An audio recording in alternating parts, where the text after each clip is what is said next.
मैं आसिफ खान, जय हिंद पार्टी का फाउंडर, ये बात कर रहा हूँ। टॉपिक 14 सितंबर 2023 को मुझ पर जो कातिलाना हमला हुआ उस पर। 14 सितंबर 2023 को रात 10:15 बजे निज़ाम कॉलोनी नांदेड़ में मुझ पर कातिलाना हमला हुआ, जिसके बारे में मैंने अपने सोशल मीडिया पोस्ट पर राइटअप भी लिखा और जो लहूलुहान जब मैं हुआ था उसका एक वीडियो भी मैंने डाला है, और जो ज़ख्म लगा था उसका, जो ग्रीवियस हर्ट जो हुआ उसका भी मैंने फ़ोटो डाला है। ये जो कातिलाना हमला मुझ पर हुआ, ये मैं समझता हूँ कहीं ना कहीं जतलाता है कि जो आसिफ खान के जो दुश्मन हैं, जो चैन अमन सुकून तरक्की के जो दुश्मन हैं, जो अच्छाई और सच्चाई के जो दुश्मन हैं, और जो आसिफ खान के ख़िलाफ़ में जो साजिशें करते आ रहे हैं, वो आसिफ खान के अच्छे काम से कहीं ना कहीं बौखलाए हुए हैं, कहीं ना कहीं बहुत ज़्यादा परेशान और हताश है। और शायद उसी का नतीजा है कि उन्होंने एक सोची समझी साजिश के तहत में 14 सितंबर 2023 को निज़ाम कॉलोनी में कातिलाना हमला किया, शायद इस उम्मीद से कि वो उनके हमले में मेरा कत्ल होगा। लेकिन अल्लाह का शुक्र है, अल्लाह की ज़ात ही बचाने वाली है, मारने वाली है। उस अल्लाह की करम की वजह से, रहम की वजह से दुश्मनों की वो नापाक साजिश नाकाम हुई। लेकिन मैं समझता हूँ ये जो वाक़या और ये जो अटैक हुआ, ये एक ठोस सबूत और एक बहुत ही एविडेंट इंसिडेंट है, जिसके बलबूते पर जो साजिश करता, जो गली से लेकर के जहाँ तक भी है, उनका पर्दाफाश किया जा सकता है। और जो वेरियस मैटर्स मैंने कोर्टों में फ़ाइल किए हैं, उनका कहीं ना कहीं ये लिंक मैं समझता हूँ है इसमें, और उसके तहत में इन्हें, इस पूरे गिरोह को एक्सपोज़ किया जाता है, इन्हें सज़ा दी जाती है। मैं उम्मीद करता हूँ एफ़आईआर में जो कल्प्रिट्स है, 2 कल्प्रिट्स के अगेंस्ट एफ़आईआर हुई, जिसका नाम अदनान पिता अतीक और दूसरा आदिल पिता अतीक, ये 2 लोग के ख़िलाफ़ में भाग्यनगर पुलिस स्टेशन ने एफ़आईआर दर्ज की। 300 आईपीसी 324, 504 और 506, ये 3 कलम, और 34 ये 4 कलम लगाई गई। और उसे अरेस्ट, उन आरोपियों को अरेस्ट किया गया या नहीं किया गया ये पता नहीं मुझे, लेकिन मैंने देखा जब ये 2 जुमा पहले, यानी ये जुमेरात 14 सितंबर 2023 को, जुमेरात यानी गुरुवार, थर्सडे का दिन था, नेक्स्ट डे फ्राइडे था, उसके अगले फ्राइडे ही मैंने देखा, एक हफ़्ते के बाद में मैं जब जुमा की नमाज़ के लिए जा रहा था, तो वही शख्स आदिल पिता अतीक मस्जिद ख्वाजागान के सामने एक पान टपरी है, वहाँ बैठा हुआ था। ऐसे बैठा हुआ था जैसे उसने बहुत बड़ा कुछ काम किया है, ना पुलिस का खौफ, ना कोई डर, ना कानून का खौफ, ना डर। और उस हालत में मैंने उसे वहाँ देखा जब मैं नमाज़ को वहाँ जा रहा था। और इसी के ख़िलाफ़ में मैंने मई 2023 में एक भाग्यनगर पुलिस स्टेशन में एक तकरार दी थी, जब इसे और उसके साथी को मैंने जब टोका कि रात के 11 बज चुके हैं और मेरा जो मकान है उसके बाजू में ये लोग बैठे हुए थे, और बैठ कर के ज़ोर ज़ोर से बड़ी बड़ी आवाज़ों में बातें करना, मोबाइल का देखना, और एक कॉर्नर से दूसरे कॉर्नर पे चिल्लाना, लाला और अला फला नाम लेकर के चिल्लाना करना। तो इस पर मैंने उनसे कहा, ये वाक़या 17 मई 2023 का है, जब मैंने उससे कहा उन लोगों से कि आप अपने घर के पास जाके बैठिए, और रात के 11 बज चुके हैं और इतनी ज़ोर ज़ोर में आवाज़ करना, यहाँ बूढ़े, बच्चे, औरतें, पढ़ाई करने वाले बच्चे रहते हैं, इससे डिस्टर्बेंसेस होता है, ये मैंने कहा। और उसमें एक जो उसके साथ बैठा हुआ था वो पिया हुआ था, ड्रिंक किया हुआ था, उसके बोल से, उसकी खुशबू, उसकी जो बदबू से नज़र आ रहा था। ये बोलकर मैं गया, तो जाने के बाद में फिर मैंने देखा नहीं कि वो कत्ते से मार रहा था या किसी, लेकिन जो भी चीज़ थी उससे वो गेट पर ज़ोर ज़ोर से मार रहा था। मार करके वो कह रहा था कि बाहर निकलने, और धमकियाँ दे रहा था। उतने टाइम में मैं जब बाहर निकला तो महल्ले के कुछ लोगों ने उसे भगा दिया था दूर, और वो वहाँ से चला गया था। तो इसी उन्वान पर मैंने, इसी कॉज ऑफ एक्शन पर मैंने भाग्यनगर पुलिस स्टेशन में कंप्लेंट दी, क्योंकि ये कोई मामूली बात नहीं थी कि किसी को अगर कहा जा रहा है घर के पास में, बाजू में, वो भी 11 के बाद में ना बैठें, अपने अपने घर के पास जाके बैठना भी है, वो बोलने पर वो कुछ देर के बाद आता है और गेट पर ज़ोर ज़ोर से मारता है, गालियाँ देता है, चिल्लाता है। तो इससे ये कन्वे होता है कि किस तरह से गुंडागर्दी बढ़ चुकी है और किस तरह से इन बदमाशों के हौसले बढ़ चुके हैं और किस तरह से ये नंगा नाच कर रहे हैं कि ये कुछ भी बातें करेंगे, कुछ भी चिल्लाएंगे। तो इनका बोलने का मकसद ये हो गया है कि इन्हें कुछ ना कहें। और फिर जब मैंने एनसी किया, एनसी करने के बाद जब मैंने कंप्लेंट दिया भाग्यनगर पुलिस स्टेशन में, तब मैंने उसमें सारा डिटेल्ड वाक़या मैंने लिखा कि वो यहाँ बैठते हैं, और मैंने अपने प्रोफाइल के बारे में लिखा कि मैं खुद लॉयर भी हूँ और अलग अलग मुकदमा देखता हूँ। और मैंने फिर इसका भी जिक्र किया कि जो निज़ाम कॉलोनी में मस्जिद है, मस्जिद ख्वाजगान, उसके बारे में भी मैंने कहा कि मैंने कुछ दिन पहले मैंने वहाँ के इमाम और कमेटी जो 20 साल से नहीं बदली गई है, वो बदलने के लिए मैंने कहा, वहाँ के जो निज़ाम कॉलोनी के लोगों से कुछ कहा है। और अलग अलग उसमें जो मेरे साथ में वाक़यात हुए हैं उसका भी मैंने उसमें ज़िक्र किया। और उसमें मैंने ये कहा कि कहीं ये साजिश के तहत में तो ही नहीं इस टाइप के जो सरफिरे और जो इस तरह से जो ये अटैकिंग हरकतें कर रहे हैं, क्या ये कॉन्स्पिरेसी के तहत में कर रहे हैं, उसका मैंने अर्ज़ उस डिटेल में लिखा। तो भाग्यनगर पुलिस स्टेशन ने वहाँ पर, वहाँ के जो पीआई हैं, उन्होंने एश्योरेंस दिया कि उन्होंने कहा कि नहीं, हम इस पर एक्शन लेंगे और उसको पाबंद करेंगे। और उसके तहत में फिर उन्होंने एक एनसी दर्ज की, और वो एनसी उन्होंने अदनान पिता अतीक के नाम पे दर्ज की। उसके बाद में ये जो वाक़या हो रहा है सितंबर 2023 में, यानी जून, जुलाई, अगस्त, सितंबर, 4 महीने के बाद में ही इस तरह का वाक़या होना, और ये शायद मैं समझता हूँ ये कन्वे करता है कि ये जो मुजरिम हैं, जो मुजरिम प्रवृत्ति के और जो गुंडा प्रवृत्ति के लोग हैं, जो साजिशकर्ताओं के जो प्यादे जिन्हें कहा जा सकता है, ऐसे लोग पुलिस की कार्रवाई होने पर, नॉन कॉग्नाइजेबल ऑफेंस रजिस्टर्ड होने पर, बजाय दबने के, बजाय झुकने के, डरने के, ये और भी नीडर हो गए। और नीडर होकर के 14 सितंबर 2023 को जब मैं अपने महल्ले के पीछे गया, और वो भी मैं समझता हूँ जिस तरह से ये जो वाक़या हुआ, जो मैं पीछे गया जब महल्ले के, एक सलीम टेलर नामक एक दुकान चलाता है, जब मैं उससे मिलने गया, तो इसके पीछे भी मैं समझता हूँ एक सोची समझी साजिश के तहत में उन्होंने शायद ये रचा था। इस तरह से कि हुआ यूँ कि 14 सितंबर 2023 को 9, साढ़े 9 बजे मुझे फ़ोन आया। सलीम टेलर, जो कि निज़ाम कॉलोनी में जहाँ मैं रहता हूँ उसके पीछे वाले गली में रहता है, उसकी दुकान है, उसका फ़ोन आया और उसने मुझे कहा कि आपके मकान में आपने किसी को किराए से मकान दिया है क्या, सेकंड फ्लोर पर? मैंने कहा नहीं, हमने तो किसी को किराए पर नहीं दिया है ऊपर वाला मकान, और मैं खुद उसमें रहता हूँ। तो वो कहने लगा कि नहीं, वहाँ से उनका जो हॉस्टल है, मेरे मकान के पीछे एक जो मकान है वहाँ पर हॉस्टल चला रहे हैं लोग, और ये जो सलीम टेलर है वो हॉस्टल का उसे रखवाला या जो केयर टेकर कह सकते हैं वो है। तो उसने कहा कि, और उस हॉस्टल में शायद कोई जो भी बच्चियाँ रहते हैं, तो उसने कहा कि नहीं, वहाँ वो आवाज़ें बहुत आ रही है और बच्चे कुछ वहाँ बच्चियों को छेड़ रहे हैं, इस तरह का उसने कहा। तो मैंने कहा कि आपके जो पड़ोसी है, मेरे बैक साइड में जो मकान है उसमें जो हॉस्टल है उसको लग कर के जो मकान है, वो मकान मरहूम मुमताज़ और उनका है, और उसके बच्चे जो अभी है, फ़ेरोज़, अफरोज़, एजाज़, इमरोज़, वो लोग का मकान है। और वो लोग ने भी ऊपर हॉस्टल बच्चों को, लड़कों को वहाँ पर उन्होंने मकान दिया। और इस उन्वान पर मैंने उससे कहा कि वो सलीम टेलर से कि इसके पहले भी ये लोग इस तरह की आवाज़ें कर रहे थे और धिंगा पुकार और मस्तियाँ कर रहे थे, तो मैंने उनकी तकरार किया हुआ है भाग्यनगर पुलिस स्टेशन में, लिहाजा आप खुद ही उनसे बात करें। और क्योंकि मेरा बात करना उनसे मुनासिब नहीं होगा, क्योंकि जब मैंने लास्ट टाइम जब कंप्लेंट मैंने दिया था तो मैंने उसमें जिक्र किया था कि ये लोग खुद के घर में हॉस्टल भी चला रहे हैं, वहाँ बच्चे रखे हुए हैं, और वो बच्चे कहाँ से आए हैं, क्या है उनका आधार कार्ड, उनका रिकॉर्ड, पुलिस रिकॉर्ड है या नहीं है, और वो किस तरह से मतलब जो ट्रबल भी कर रहे हैं, वो मैंने उसका भी मैंने जिक्र किया था। और ये भी मैंने जिक्र किया था कि निज़ाम कॉलोनी में अतराफ़ में बहुत सारे मकानात में बच्चे रख रहे हैं लोग, लिहाजा ये मैंने निज़ाम कॉलोनी का एक ग्रुप है उसमें मैंने जिक्र किया था, निज़ाम कॉलोनी के लोगों को मेंशन किया था कि आप अपने घरों में और अतराफ़ में जो दे रहे हैं मकानात जो स्टूडेंट्स को, वो देते वक्त में आप उनका आधार कार्ड लें, और जो कानून के जो तहत में आधार कार्ड लेना, और जो कंसर्न जो पुलिस स्टेशन होता है वहाँ पर उनका एक बायोडाटा, पुलिस बायोडाटा भी देना होता है। तो इसके बारे में मैंने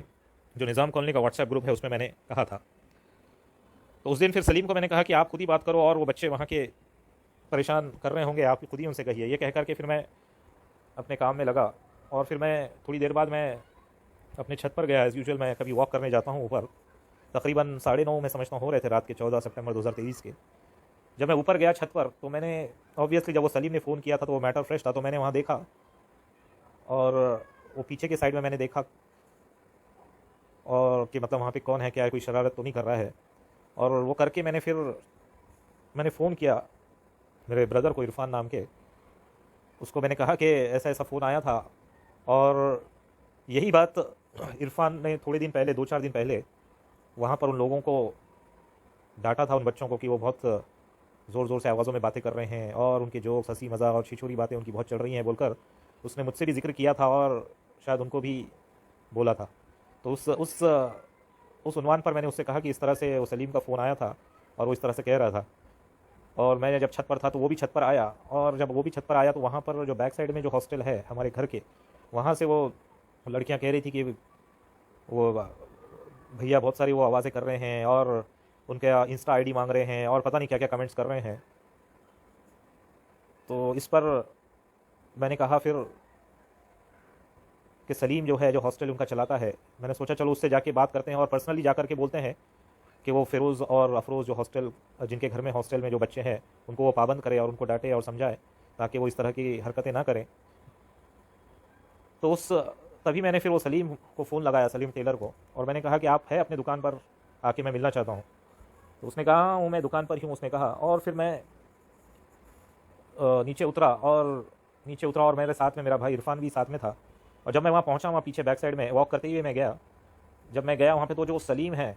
वो अपनी दुकान पे रहने के बजाय वो सामने ही आके खड़ा था, जिनका ये जो फ़िरोज़ अफरोज़ का जो मकान है वहाँ पर वो खड़ा था।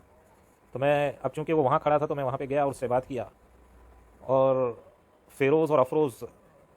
जो मौके पर थे, जो मकान के पीछे रहते हैं, जो मरहूम मुमताज़ के लड़के हैं, इनसे भी बात हुई। उनसे मैंने कहा कि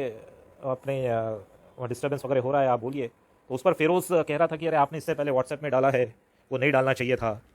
तो मैंने कहा व्हाट्सएप में तो मैंने यही डाला है कि जो भी आप जब भी डिस्टर्ब कर रहे थे, आवाज़ें बहुत आ रही थी, और मैंने उस उन्वान पर मैंने ये कहा था कि जिसको भी मकान दे रहे हैं, अपनी सेफ्टी सिक्योरिटी, खुद के पड़ोसी की सेफ्टी सिक्योरिटी, और उस उन्वान पर मैंने कहा था कि आधार कार्ड लीजिए और कंसर्न पुलिस स्टेशन में बायोडाटा दीजिए। ये बात हो रही थी, और उतने में फिर उसका और एक जो फ़िरोज़ का भाई अफरोज़, उसने कहा मेरे छोटे भाई से, इरफान से, एक काम करिए, आप ऊपर जाओ, कहाँ से वो, जहाँ से आवाज़ आ रही है, या जो उसके घर में से कहाँ से आवाज़ हो रही है, आप बताइए। और वो कह करके उसने उसको, इरफान जो, वो चला गया। और फ़िरोज़ से मैं बात करके, और सलीम जो था उससे बात करके मैं निकल रहा था, और उतने में मैंने देखा कि जो अदनान नामक जो बैठा हुआ था वहाँ पर, उसका भांजा, फ़िरोज़ और अफरोज़ का भांजा, वो थोड़ी सी मतलब टेढ़ी बात कर रहा था। और मैंने ये देखा कि वो अदनान नामक जो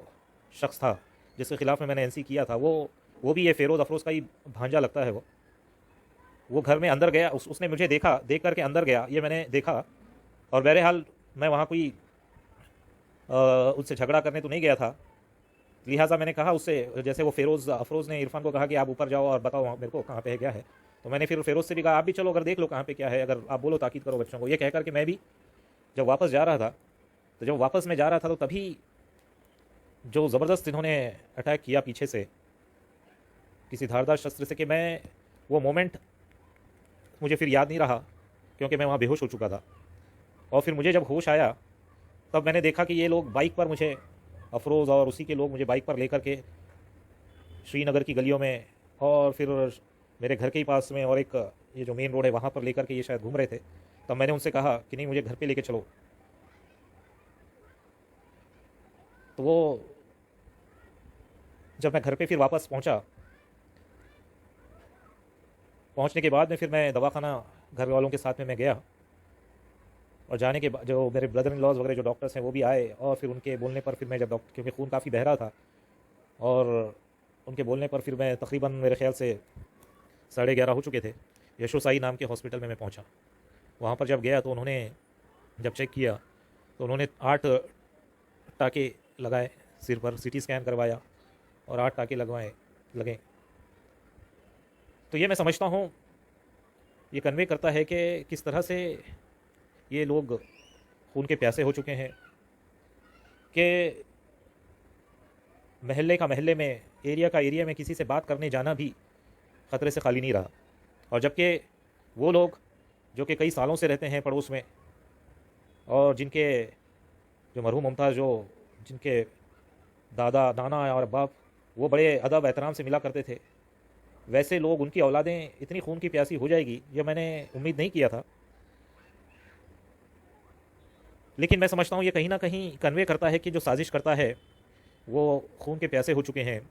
और उसके चलते वो आसपास पड़ोस के लोगों को इस्तेमाल करके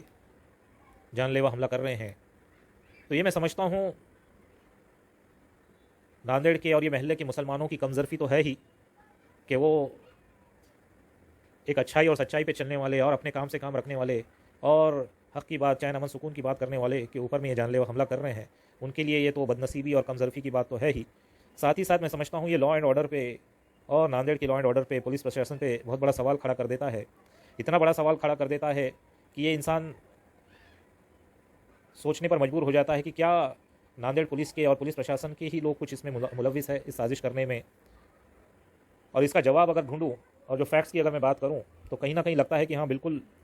शायद कहीं ना कहीं नांदेड़ पुलिस के और पुलिस प्रशासन के कुछ लोग अपना पद का दुरुपयोग करते हुए और माल और दौलत कमाने के चक्कर में ये क्राइम्स में मुलविस है। इसीलिए लॉ एंड ऑर्डर का सिचुएशन बिगड़ा हुआ है। इसीलिए महल्ले में साधारण बात करना भी मुश्किल हो रहा है और जानलेवा हमले हो रहे हैं। अगर इसकी मैं बात करूं फैक्ट्स की, और जिस तरह से पुलिस ने एफआईआर किया उसमें उन्होंने लिखा, जब मैं हॉस्पिटल में था तो वहाँ पर ये स्टेटमेंट मेरा लिया गया, तब मैंने उनसे कहा कि इस तरह से वाक़या हुआ, तब वो अपने अंदाज़ में लिखते हैं। उन्होंने ये नहीं लिखा कि ये जानलेवा हमला हुआ, उन्होंने ये लिखा कि हमला हुआ और उसने जान से मारने की धमकी दी। यानी जानलेवा हमला हुआ है, ये जान से मारने की धमकी नहीं थी, बल्कि ये जानलेवा हमला था। और जो ग्रीवियस इंजरी हुई है ये खुद ही बयां करती है। सिर पर अगर टाँके पड़ना तो ये डिसफिगर होता है। जिस्म पे अगर टाँके कहीं पड़ते हैं तो उस जिस्म के हिस्से को वो डिसफिगर करता है, बॉडी को डिसफिगर होता है। और जब बॉडी को डिसफिगर होता है तो वो ग्रीवियस इंजरी में आता है। और सिर इतनी नाजुक जगह होती है कि ये इसकी वजह से इंसान की भेजे पर मार लगने से इंसान कोमा में और मौत तक पहुंचता है। ये जानते बूझते ये किया गया है, और ये होने के बावजूद भी सिर्फ 324 की कलम लगना, जो कि ग्रीवियस हर्ट नहीं बल्कि हर्ट यूजिंग डेंजरस वेपन की कलम है, जिसमें 3 साल तक की सज़ा है, और जो डिबेटेबल है कि वो बेलेबल ऑफेंस है या नॉन बेलेबल ऑफेंस है। जबकि ये ग्रीवियस इंजरी है, इसमें जब 8 स्टिचेस लगे हैं और हेड पर जब ये अटैक हुआ है, जो कि एक बहुत ही नाजुक जिस्म का हिस्सा होता है, वहाँ पर किया गया है।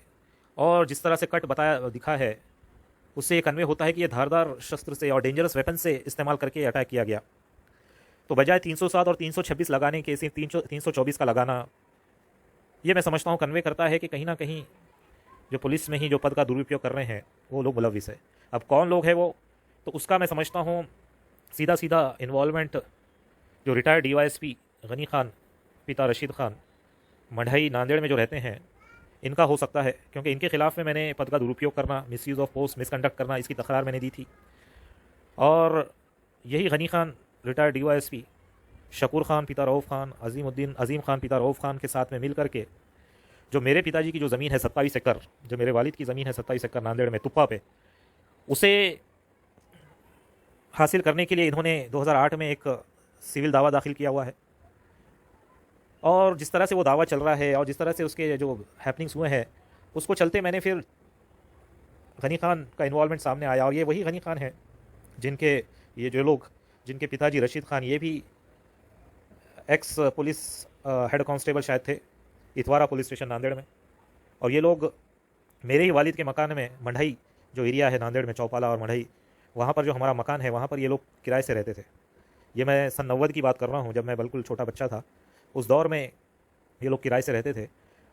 रशीद खान जो मरहूम हैं उनके कई बच्चे हैं, उसमें से एक गनी खान, मुजीब खान और भी दीगर उनके बच्चे हैं। तो उसमें से एक बच्चा उनका जो गनी खान, वो डीवाईएसपी बना। और डीवाईएसपी जब वो बना तो उस पर भी मैं समझता हूँ उसके केसेस चले, कुछ उसके मैटर चले कि उसने झूठा और खोटा बोगस कास्ट सर्टिफिकेट बनाया, और बोगस कास्ट सर्टिफिकेट बना करके उसने वो डीवाईएसपी की पोस्ट हासिल की। इस शायद ये केस चला है और चल रहा है, पता नहीं इसका इस बारे में मैं गया नहीं कि उसकी कास्ट वाकई में क्या बोगस सर्टिफिकेट उसने लगाया था, क्या उसकी क्या उसके ख़िलाफ़ में IPC 420 के तहत में कोई मुकदमा दर्ज हुआ या नहीं, इसके बारे में मैंने कोई ज़्यादा डिटेल गैदर नहीं की है। ये अलग टॉपिक है, अलग विषय है। तो ये लोग, जब ये मैटर्स को मैं देखने लगा मैंने भी जब वकालत कंप्लीट की 2019 में, 2019 के बाद में मैं जब एज एडवोकेट बोल करके अब ये मैटर में आया तुप्पा के 27 एकड़ ज़मीन के, तब मैंने देखा कि गनी खान का इन्वॉल्वमेंट नज़र आया, और उसके चलते फिर मैंने उसके ख़िलाफ़ में मिसयूज़ ऑफ पोस्ट और मिसकंडक्ट की जो तकरार दी उसमें वकालत की, उसमें पैरवी की। और ये बात छुपी नहीं है, जो लोग यहाँ के हैं नांदेड़ के वो जानते हैं कि मुजीब खान जो गनी खान का भाई है वो खुल्लम खुल्ला कलेक्टर ऑफिस में हर जगह जब ये मैटर होता है, जब तुप्पे का तारीख जब होती है, तो वो शकूर खान के साथ में ये मुजीब खान भी मौजूद होता है। ऐसे मौजूद होता है जैसे कि वो भी उसी का पार्ट है। और वो इसलिए मौजूद होता है, जो तहकीक मैंने किया और जो पता चला, उन्होंने शायद आपस में समझौता किया कि कुछ जो भी ज़मीन अगर इन्हें मिलती है तो वो उसमें से वो कुछ शेयर रखेंगे, और कुछ उनका इस तरह का उनका कोई जो हलवाई की दुकान पे फातिया वाला काम हुआ है। जैसे हलवाई रहता है, हलवाई की दुकान है, वहाँ पे लड्डू भी रहते हैं, चमचम भी, गुलाब जामुन भी। तो ये शकूर खान गनी खान का हाल इस तरह से है कि वो चमचम गनी खान रख रहा है, शकूर खान लड्डू रख रहा है आपस में, और ये बात करके रख रहे हैं कि ये जो मिठाई वाले को हम केस में डालेंगे और उसकी दुकान पे कब्जा कर लेंगे, और कब्जा करने के बाद चमचम तू रख लेगा, लड्डू ये रख लेगा, गुलाब जामुन वो रख लेगा। इस तरह का बिल्कुल ये केस इन्होंने बनाया, जो 27 एकड़ का जो ज़मीन है मेरे वालिद की उस पर। और इसके चलते मैं समझता हूँ ये कॉन्स्पिरेसी रची गई, और रच करके ये काम मैं समझता हूँ हो रहा है। और ये बात भी समझने की ज़रूरत है कि एक DYSP अगर पद का दुरुपयोग करता है तो मैं समझता हूँ हज़ारों लोग अपना पद का दुरुपयोग करते हैं, क्योंकि DYSP का जो पद है ये बड़ा पद होता है। DYSP को जो रिपोर्ट करने वाले होते हैं वो कई लोग होते हैं। जैसे पुलिस इंस्पेक्टर है, पुलिस इंस्पेक्टर खुद एक बहुत बड़ी पोस्ट है, उसके अंडर में पुलिस स्टेशन होता है, कई 100 पुलिस कर्मचारी रिपोर्ट करते हैं पुलिस इंस्पेक्टर को। तो इस पुलिस इंस्पेक्टर से कई ऊंचा दर्जा DYSP का होता है, जिसके अंडर में मैं समझता हूँ कई 7-8 पुलिस थाने होते हैं जो PI रिपोर्ट करते हैं। और उसका अगर देखें तो फिर उनके कांस्टेबल, हेड कांस्टेबल, PSI, तो ऐसा अगर पूरी गिनती की जाए तो मैं समझता हूँ हज़ारों की तादाद में पुलिस वाले एक DYSP के अंडर में होते हैं। तो ये सोचने की ज़रूरत है और समझने की भी ज़रूरत है कि अगर एक DYSP पद का दुरुपयोग कर रहा है तो वो पूरी पुलिस प्रशासन की दिशा भूल कर रहा है, पूरी पुलिस प्रशासन के पद को दुरुपयोग करने में लगा है, पूरी पुलिस प्रशासन की इन्फ्लुएंस से फिर वो कलेक्टर ऑफिस में भी इन्फ्लुएंस करेगा, फिर वो अलग अलग ऑफिस में इस तरह से इन्फ्लुएंस करके ये लोग हज़ारों लोगों, सरकारी कर्मचारियों के पद का दुरुपयोग करने का वो कारण बनता है। ये बात समझने की ज़रूरत है। और जब ये पद का दुरुपयोग करने लगता है पुलिस का DYSP लेवल का इंसान, तब ये जो सरकार ने इसे जनता की रक्षा और सुरक्षा के लिए अपॉइंट किया है, तब वो काम छोड़ करके फिर वो किसी की 7/12 देखने में लग जाता है ताकि वो उसके नाम पे 7/12 हो जाए। फिर वो किसी के बैंक बैलेंस देखने में लग जाता है कि ताकि वो बैंक बैलेंस उसका हो जाए। फिर वो किसी के जेब में कितने रुपये पड़े हुए हैं वो देखने में लग जाता है ताकि वो रुपये उसके पास आ जाएं। और जब ये पद का दुरुपयोग करता है, मिसकंडक्ट करता है, गैर वर्तन करता है, तब फिर ये घरों में क्या चल रहा है और घर में क्या पकवान बने हैं वो भी खाने को, और वो भी उसके पास आ जाए ये सोच में लगता है। बैंक बैलेंस कितना है, वो बैंक बैलेंस उसके पास कैसे आ जाए ये सोचने में लगता है। जनता के किसी शख्स के पास में कितनी प्रॉपर्टियां हैं, उसके 7/12 कितने हैं, PR कार्ड कितने हैं, ये देखने में लग जाता है। और ये देख करके फिर वो उसके मातहत में, उसके अंडर में जो हज़ारों लोग होते हैं पुलिस कर्मचारी, और फिर उनके कॉन्टैक्ट्स के थ्रू जो अलग अलग सरकारी विभागों में जो सरकारी कर्मचारी होते हैं उनको लेकर के फिर ये जनता की सुरक्षा, जनता की मालो दौलत की सुरक्षा करने के बजाय फिर ये उनके मालो दौलत में, उनकी प्रॉपर्टियों में हस्तक्षेप करने लगता है। फिर ये झूठे दीवानी दावे और झूठे केसेस डाल करके उन्हें फंसाने की कोशिश करता है, उनकी प्रॉपर्टियों को जब्त करने की कोशिश करता है, उनके 7/12 उड़ाने की कोशिश करता है, उनके बैंक बैलेंस लेने की कोशिश करता है, उनके रुपयों को ऐंठने की कोशिश करता है। और फिर ये झूठे केसेस डालता है। जैसे मैंने वो केस भी लड़ा है जिसमें यही गनी खान और उसकी टीम ने 2018 में, नवंबर 2018 में मेरे वालिद के ख़िलाफ़ में वज़ीराबाद पुलिस स्टेशन में 420, 465, 468 फ्रॉड और फोर्जरी की FIR की। किसके बोलने पर? यही शकूर खान, पिता रऊफ़ खान के बोलने पर कंप्लेनेंट उसे बना करके एक बोगस कंप्लेंट इन्होंने की। और उसका बुनियाद और उन्वान उन्होंने ये बनाया कि मेरे वालिद यानी अल्ताफ़ इलाही खान ने उनकी बहन, सगी बहन का झूठा वारसा प्रमाण पत्र बना करके रहमत नगर जो नांदेड़ में ही पड़ता है, सर्वे नंबर 164A में 2 एकड़ 14 गुंठे ज़मीन हड़प कर ली। इस तरह का बोगस केस बनाया। और 86 का वारसा प्रमाण पत्र जो कि तहसील ऑफिस ने इशू किया था नांदेड़ के, उसे वो 2018 में बोगस कह रहे हैं। और जो 2 एकड़ 14 गुंठे ज़मीन जो कि ख़रीदी हुई है और जिस पर नांदेड़ के ही कुछ बदमाश कब्जा किए हुए हैं, जिसके कुछ 50 लोगों को पार्टी बना करके जिसमें दीवानी दावा दाखिल किया गया है, वैसी ज़मीन को उन्होंने इनवान बना करके एक बोगस केस डाला। जब मैंने पूछा जाकर के भाग्यनगर वजीराबाद पुलिस स्टेशन में कि ये आपको क्या ये समझ में नहीं आता इतना डिफरेंस कि कौन सा सिविल मैटर है, कौन सा क्रिमिनल मैटर है, अगर उसको और 86 का अगर आप कह रहे हो ये बोगस वारसा प्रमाण पत्र है, तो इसमें क्या बोगस है? और इसमें फिर तहसीलदार भी और जो तहसील ऑफिस भी पार्टी बनना चाहिए, क्योंकि वो तो तहसील ऑफिस से इशू हुआ है। तो उस पर जो कंसर्न ऑफिसर थे उन्होंने कहा कि हमको पता है, लेकिन हम पे दबाव डाला गया और गनी खान ने हमसे कहा ये करने के लिए। तो इस तरह की मैं समझता हूँ ये जो जब काम करते हैं तब ये इनका जो मकसद है ये उल्टा हो जाता है, फिर ये रक्षक की जगह भक्षक बन जाते हैं, और फिर तब ये लॉ एंड ऑर्डर सुधारने के बजाय ये खुद ही लॉ एंड ऑर्डर बिगाड़ने में लगते हैं। और फिर ये जो कौम में, जो मुसलमानों में जो अच्छे बच्चे होते हैं उनके कैरियर को ख़राब करने की सोचने में लगते हैं, और फिर जो बिगड़े हुए थोड़े बहुत रहते हैं उन्हें और भी बिगाड़ करके उनके ज़रिए से ये कत्ल गारत करने की कोशिश करते हैं, और इस तरह से करके ये प्रॉपर्टी ज़मीन और जायदाद को हड़पना और फितना फसाद को फैलाने का ये काम करते हैं। ये मैं समझता हूँ। इसलिए मैं समझता हूँ ये समझने की ज़रूरत है कि जब कोई पद का दुरुपयोग कर रहा है कोई पुलिस, और उसमें भी डीवाईएसपी लेवल का इंसान, तो ये क्राइम बहुत बड़ा क्राइम होता है। और इसके चलते मैं समझता हूँ जो प्रावधान है जो आईपीसी में, उसे अमेंड करना चाहिए, क्योंकि अभी देखा गया कि बहुत ही एक कॉमन क्लॉज है कि अगर कोई पब्लिक सर्वेंट, सरकारी नौकर, सरकारी कर्मचारी अगर पद का दुरुपयोग करता है तो उसमें एक कॉमन प्रोविज़न है सज़ा का। लेकिन मैं समझता हूँ ये कॉमन प्रोविज़न नहीं रखते हुए इसमें पद के हिसाब से, जो सरकारी नौकर का जो पद होता है उसके हिसाब से ऑफेंस होना चाहिए, क्योंकि अगर कोई कांस्टेबल, पुलिस कांस्टेबल अगर पद का दुरुपयोग कर रहा है तो उसका ऑफेंस इतना बड़ा नहीं होगा जितना कि कोई डीवाईएसपी अपने पद का दुरुपयोग कर रहा है। एक तो उसको मैं समझता हूँ पद और पोस्ट के हिसाब से, और दूसरा उसके पद के दुरुपयोग से कितना नुकसान हो रहा है इसके एतबार से भी मैं समझता हूँ उस ऑफेंस को डिफाइन करना चाहिए, अमेंड करना चाहिए। यहाँ तक कि अगर पद के दुरुपयोग से किसी का कत्ल हो जाता है, या किसी पे कातिलाना हमला होता है, या किसी की property worth 25 lakh and more को नुकसान पहुंचता है, तो ऐसे इसमें मैं समझता हूँ ऑफेंसेस और इसका प्रावधान होना चाहिए कि उस कंसर्न जो गवर्नमेंट सर्वेंट के खिलाफ में लाइफ इम्प्रिजनमेंट या इवन हैंगिंग टिल डेथ का भी प्रोविज़न होना चाहिए। तभी जाकर के मैं समझता हूँ ये जो भ्रष्टाचार और ये जो पद के दुरुपयोग और ये जो गैर वर्तन जो आम हो चुके हैं, जिसके चलते गली से लेकर दिल्ली तक फितना, फसाद, जहालत, जलालत, लॉ एंड ऑर्डर जो बिगड़े हुए जो वाक़यात नज़र आते हैं, उसका मैं समझता हूँ एक मेन कारण यही होता है। इसलिए जब ये इस तरह का प्रावधान होगा कि गवर्नमेंट सर्वेंट का पोस्ट क्या है और उसके ज़रिए से क्या नुकसान और क्या क्राइम हुआ है, इन दोनों चीज़ों को भी जब मद्देनज़र रखा जाएगा तब जाकर के मैं समझता हूँ उसकी जो ऑफेंस की और उसकी जो गुनाह की तीव्रता को सही तरह से नापा जा सकेगा, और फिर उसे उस तरह से सज़ा दी जाएगी, और तब जाकर के मैं समझता हूँ अदल और इंसाफ का माहौल मुल्क में होगा। नहीं तो छोटी छोटी कारणों पर, जो कारण नहीं भी होते हैं, वैसे उसको उन्वान बना करके ये बैक एंड पे जो साजिशें जो करते आ रहे हैं जो ज़मीन जायदाद के, उसके चलते गली के जो टुकार और जो बेकार या मामूली काम करने वाले लोगों को इस्तेमाल करके जहालत की जाएगी, और कातिलाने हमले किए जाएंगे, और कई क्राइम्स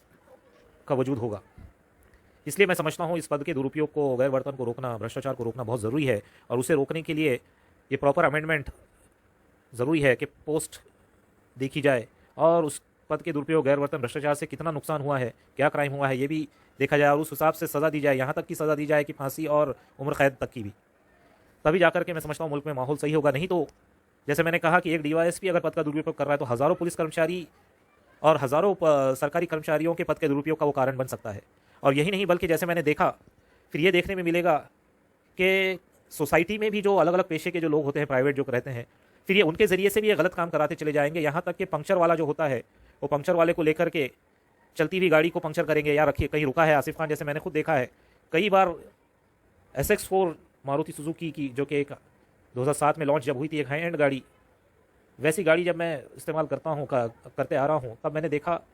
कि कई बार जब मैं पूना में था, नांदेड़ में हूँ, तो कई बार पंक्चर होना गाड़ी का। यहाँ तक कि एक दफ़ा तो ये हुआ कि मैं बम्बई से जब निकला नांदेड़ के लिए कार से अपने, तो जब मैं पूना पहुँचा तो पुणे पर बीच हाईवे में मेरी गाड़ी पंक्चर हुई, चलती हुई गाड़ी को पंक्चर किया गया, जिसकी वजह से मुझे एक रात, पूरी रात भर मुझे एक जंगल में गाड़ी लगा करके एक जगह रुकना पड़ा, क्योंकि बीचों बीच जब रात में अगर चलती हुई गाड़ी पंक्चर हो जाए तो पंक्चर वाला कोई आसपास में नज़र नहीं आता, रहता नहीं है। और रात के 1-2 बज रहे थे मेरे ख्याल से तकरीबन। पूरी रात मैंने एक जगह गुजारी उस पूना टू अहमदनगर हाईवे पर। और फिर जब सुबह हुई, सुबह भी इतनी जल्दी दुकानें नहीं खुलती, तकरीबन 10-11 बज गए मुझे वो टायर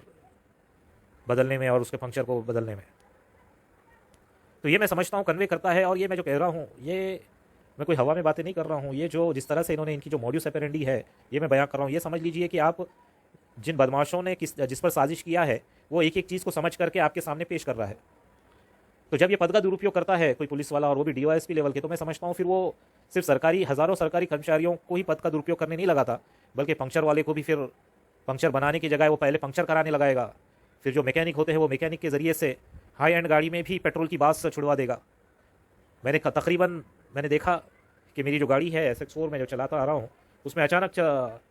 पेट्रोल जब मैं AC ऑन करता हूँ, या जब मैंने शुरू किया चलाना कुछ सालों के बाद, मैं जब नांदेड़ आया तो नांदेड़ में मैंने देखा वहाँ पेट्रोल की बात आ रही है। फैमिली, छोटे बच्चों को मैं लेकर गया हॉस्पिटल, कभी जब मेरी मिसेस जब बीमार थी, जब मैं हॉस्पिटल जब जा रहा था, तब भी वो पेट्रोल की बदबू में मैंने गाड़ी चलानी पड़ी मुझे।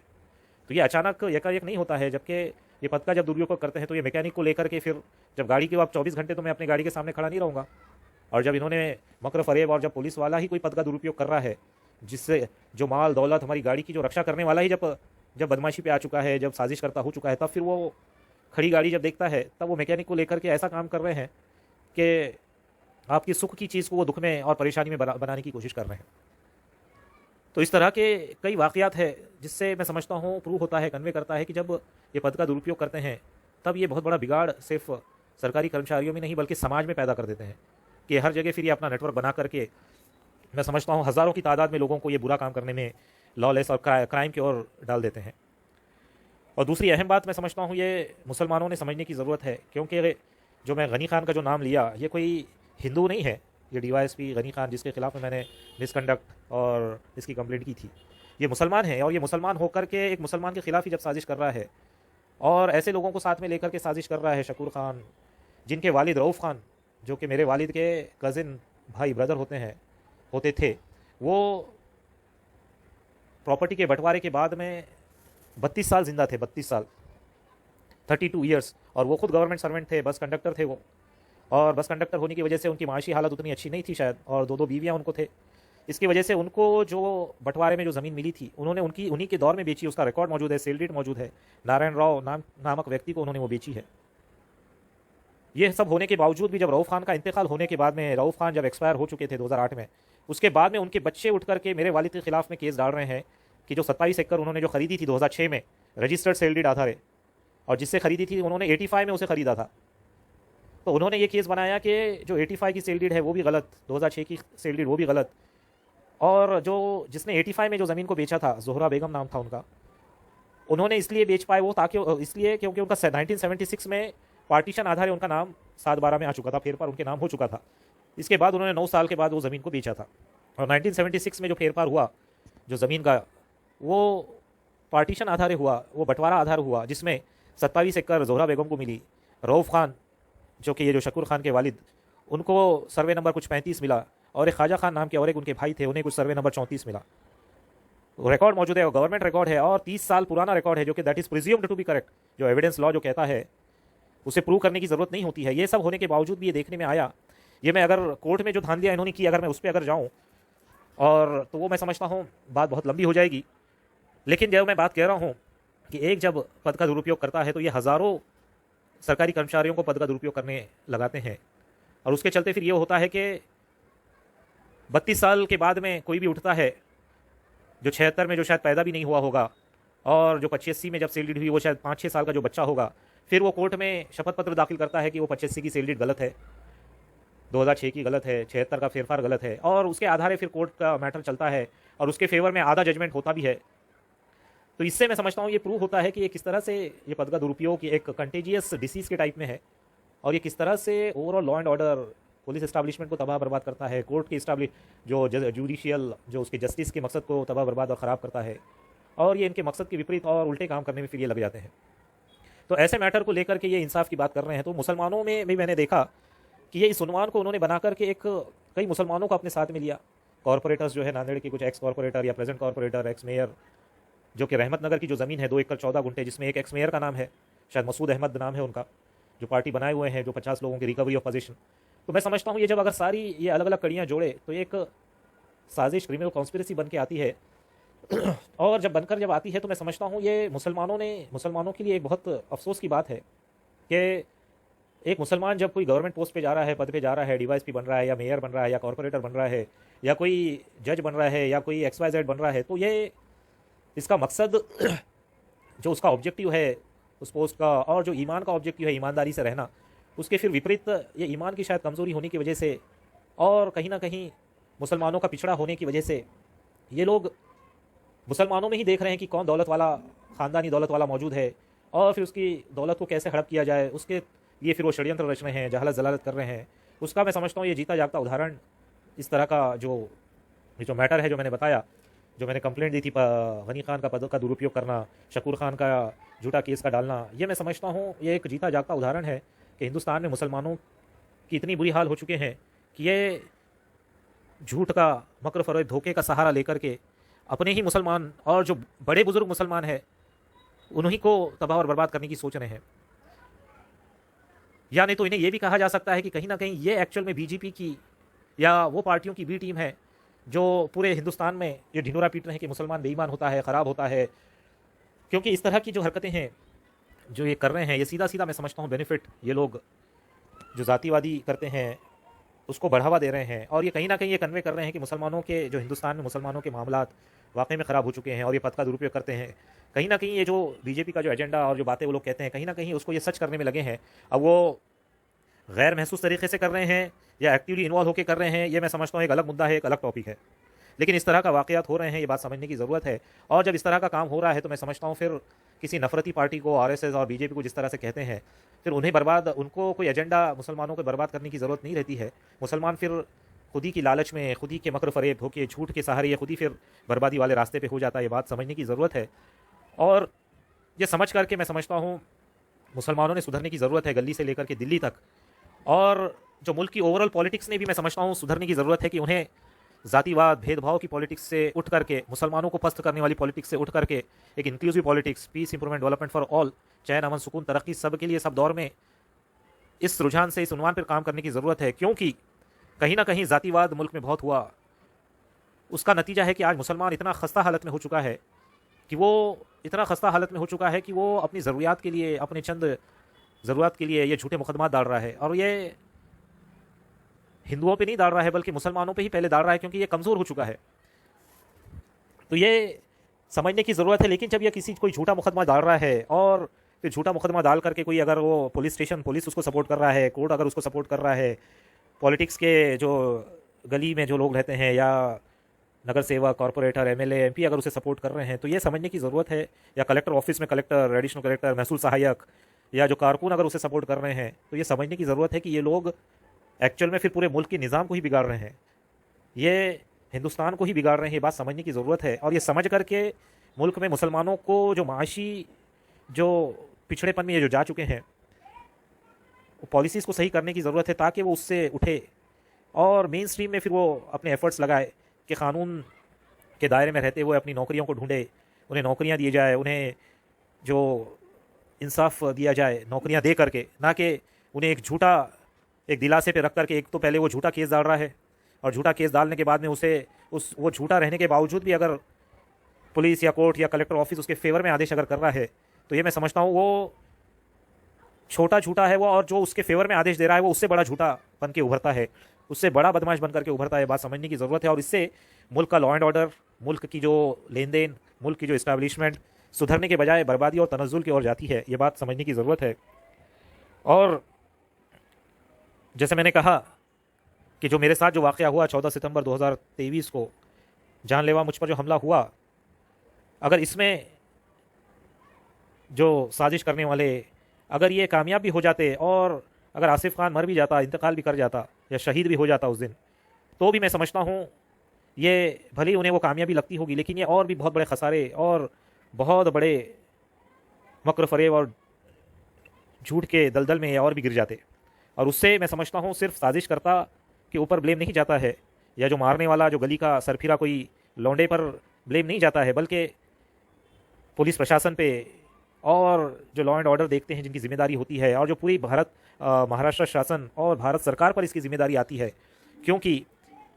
अल्टीमेटली महाराष्ट्र जो राज्य का जो शासन होता है, जैसे मैं महाराष्ट्र राज्य में हूँ, तो महाराष्ट्र सरकार की जिम्मेदारी है लॉ एंड ऑर्डर गली से लेके उसके शहरों तक हर जगह उसको मेंटेन रखने की। और चूंकि महाराष्ट्र भारत में आता है, तो ये भारत सरकार की जिम्मेदारी है कि हर राज्य प्रॉपरली फंक्शन करता रहे।